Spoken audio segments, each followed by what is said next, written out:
With celebrities turned activists expressing outrage this morning about the abuse of prisoners of war. Several are calling for the release of Armenian POWs held captive by Azerbaijan.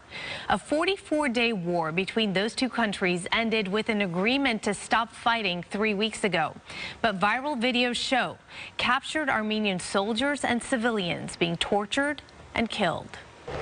Azerbaijan has attacked Armenians with the assistance of Turkey. A wake-up call from the legendary Cher. The superstar's grandfather survived the Armenian genocide. Now she's raising awareness about another existential threat to her people.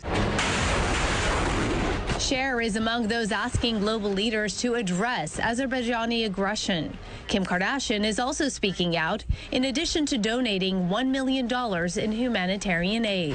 I've been speaking out about the current situation in Armenia and Artsakh. System of a Down released 2 new songs in 15 years to raise awareness and aid money. These famous Armenian-American rockers are also lobbying for justice. The injustice done to our people made me an activist for all things. And so seeing this type of injustice by a despotic dictatorial regime that even after war is not only gloating but is torturing POWs is disgusting to watch.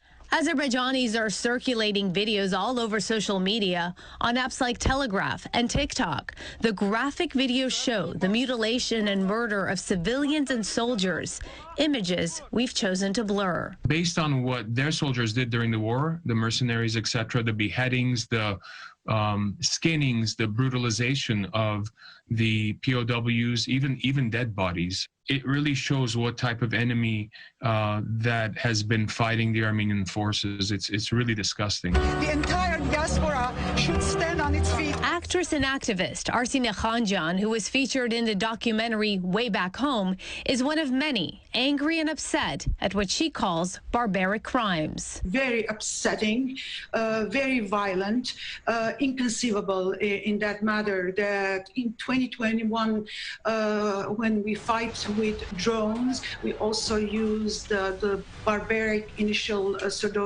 ways of torturing people. International laws call for the immediate exchange of POWs, but neither Armenia nor the Red Cross are able to get answers. We don't know how long they're going to live. Artsakh's human rights defender, who was blinded as a child by an Azeri landmine, wants the international community to stop talking and to start acting. That's why international community should push, make pressure to Azerbaijan with practical steps. For example, international community, including UN and Council of Europe monitoring bodies, have the right to visit Azerbaijan and to visit any detention center to detect and to monitor the human rights protection there. Lawmakers, including California Congressman Adam Schiff, say the United States needs to be more engaged. Well, when you're not willing to hold accountable those that are the aggressors, that's an encouragement to further violence. And ultimately, that's what we saw. Many of us have been warning that this was exactly what was going to happen if we continued this policy of false equivalence, if we continued giving hundreds of millions of dollars in military assistance to Azerbaijan, even when they were committing human rights violations.